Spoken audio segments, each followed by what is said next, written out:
What's going on? It is 5:30 p.m. on a Sunday at November 9th. And holy mackerel. What's going on? Well, the simplest answer to that is I've got a movie that I'm making called Frick. Now, holy cow, there's so much involved in making a movie. I didn't know this task that I was taking on. I really didn't know what I was doing, what I was trying to do. None of it, man. I had all I knew is that I wanted to be making a movie. Now, where I'm at with this film, I've got this script right here that I'm not going to show you. A long time ago, let's try to get this propped up right here. Oh, hi! A long time ago, a year ago, Mateo Bekic and I we wrote this script for this movie called Frick. We came up with this idea. I pitched to all my friends saying, this is what we're gonna do. This is the movie. And we started making this film. Now, since then, we've had a bunch of different trial and errors. We've had somebody else come in and rewrite the entire thing for us. That didn't work, unfortunately. Sorry, that was a really good friend of mine and I wasted his time. We've had people involved with the industry come in and promise us things that aren't necessarily happening. We've had a lot happen. And right now we're with this team of guys, Ezra Goldberg-Johns, Jared Djokovic, and Mateo Bekic and I. And we're trying to make the movie. Now, we hit this point where we have no fucking clue where we are, what's going on. And I was inspired by a bunch of different indie filmmakers that are my age. The Creator Camp kids, watch them. Those guys are freaking insane. Their marketing, how they do it. But what I was really interested in was the $100,000 movie. Now, we had done a budget breakdown of this film that we're making, and we found out that we could make the film for around $2 million, okay? We could make the film for around two M's, right? Now that sounds like a lot of money, right? In the industry, $2 million isn't a ton of money. But to me, Patrick Kelleher, $2 million is a lot of money. Now that's scary, $2 million. And I'm going and I'm meeting Jonah Feingold. I'm talking to him over my podcast, and Luca Pisaleo, Creator Camp kids. And I'm thinking to myself, shit, this is a problem. My movie is worth $2 million. I've never done it before. Sure, I've been in a TV show. Sure, I'm a hard-working fool, and I love to get in there and do it. But $2 million sounds like a lot of money. What am I doing? Why am I doing this? So Mateo and I had some conversations, and we go, dude, why can't we just make this movie for $100,000? I don't know, man. Why can't we make this movie? Well, let's fucking do it. Let's make this movie for $100,000. So I reached back out to Ezra, reached back out to Jared, and I said, can we do a new budget? Can we try to make this film for as little as possible? And they say, you can't do that. It's not possible. If you want to make this movie that you've written for $100,000, good luck. Mateo and I started having this conversation with each other. We could definitely do this for $100,000. But they tell us, no. Trust me, it's gonna be good. We're gonna get the money. We're gonna get $2 million. So I get more nervous, and I ask Jared, can you make another breakdown? Make it as cheap as possible. I want you to give me the cheapest the cheapest option here. He says, okay, I'll do that. He makes a budget breakdown. He gets it down to roughly $900,000. But if you're at $900,000, you might as well ask for $1 million. So he says, listen, we're gonna keep it at $1 million. Oh shit, now that's a problem. $1 million, we're back up to the M. Holy shit, 1M? Dude, I'm 23, I've never held more than 60 grand at a time. I don't know what the fuck I'm doing. And very recently, I've never held 60 grand up until very recently, and that was through doing a TV show. That's not important. That's not important. So I'm still scared. And I talked to Mateo again. Dude, what are we doing? What are we doing? What are we doing? And he says, let's just wait.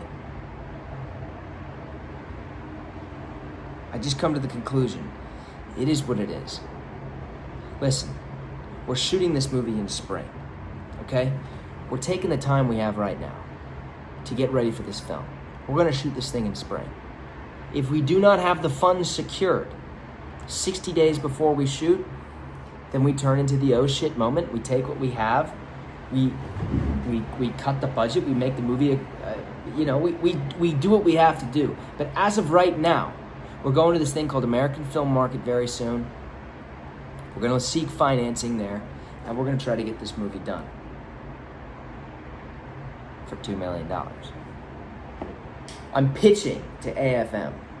It's scary, so there's no conclusion to this, and frankly, if you've made it this far in the video, thank you. I don't understand why, because I'm just rambling. But I need to put this stuff out there. There's a lot of stress that is involved. I mean, fuck, dude, I'm looking at Alex Hermosi, and I'm looking at all these AI kids and all these people that are doing stuff, and I'm not making a bunch of money making a movie like this. There's no way, especially this early on in my career. But, I see shit like One Battle. See that? I've seen this movie 4 times. I love this shit. I love cinema, man. I love fucking movies. So that's why I'm doing it. I'm doing it for the love of the art. But as a man and a woman, entrepreneur in the world, you compare yourself on that fucking death trap, on this fucking scrolling piece of shit. God damn it. I mean, I open this thing up, boom, boom, boom, first thing pops up. Look at that. 10,000 followers, 100,000, 1 million followers, and they're all having a conversation with each other. So I'm going to watch that, and I'm going to tune in to what they're talking about. Look at this, my second thing on my feed. A look into early startup days, Facebook. It's great, it's fantastic. Look how young they are. They're all so young. George Clooney says he's never had massive success. Look at this. Is it possible to ace a midterm after studying for just 1 hour? I posted a series of 10 videos to Instagram with the exact same hook. Those 10 videos alone have cumulatively gotten 20. That kid, his name's Milo or something. I just compare, man. It's the thief of joy. Is that what it is? Comparison is the thief of joy? I don't know, but that's a fucking thief of joy for me. I don't understand, man. I do not understand. I can't compare myself to others because I get so much joy out of seeing myself on screen, seeing my films created on screen. Some people will say, it's egotistical, Patrick. No. Watching a thing that I've made, that I'm in, watching myself on The Rookie, watching my clips of me and my friend, like, that's why we make it. Because we love watching ourselves. We love watching that shit up on screen and going, God, that's so good. So I need to get it to the highest format. I need to get it to IMAX. I need to get it to the best place it possibly can be, which is the box office, Cannes, Toronto, South by Southwest, the internet. I need the world to see this because I have such a high belief in what I am doing. I love it so much.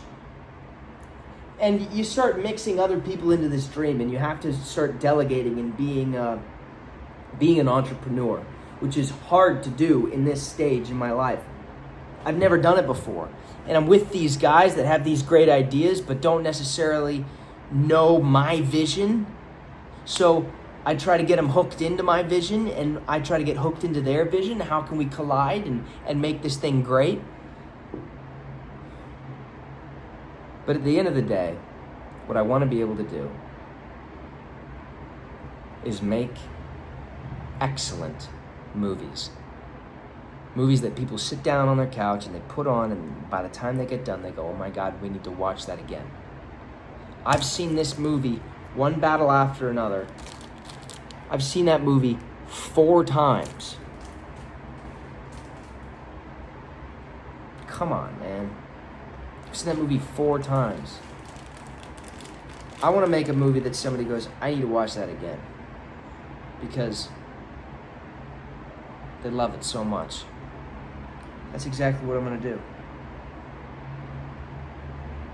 Fantastic film. So, I haven't even spoken about the movie. Frick, that's what I'm making. I'm going to wrap up this video. But essentially, I'm making a movie. It's called Frick. It's about a kid who was raised off the grid in the wilderness in the Rocky Mountains of Colorado. Spent his entire life raised off the grid. And he lives a very holistic life, kind of like Captain Fantastic. He has an incredible life. He knows how to hunt. He knows how to do it all. His dad is with him. His dad has taught him. He's deep in the history books. He knows about the history of power. He knows how it all goes down. And then one day, Child Protective Services comes knocking on his door, and they go, hey, buddy, we never knew you existed. You either come with us or you go to a school of your choosing. You need to be registered in the system. You need to be checked back in. So his dad goes, okay, you're going back with your estranged mom. And Noah checks in to a new high school. A school he's never been to school before. He's never seen an iPhone. And it takes place in 2020, modern day. Then he begins his dazed and confused adventures, and something goes wrong. There's a little scandal. Same-sex situations. Photos that were not supposed to be taken. Stuff was sent out on the internet, and Noah's now in deep. That's our kid, Noah, our protagonist. So does Noah recluse back in the woods, back off the grid? Or does he face the music, come to the front and center, and do what he was always supposed to do, which is evolve as a human being? That's Frick. And we're going to make it happen. So, stick along for the ride. We're going to do some big stuff. We're keeping it real. We're keeping it raw. And we're moving like thunder. That's the biggest thing, is speed, right? Notice how I changed the color of my lighting right here? All I did was, see this? That's the outline of the movie.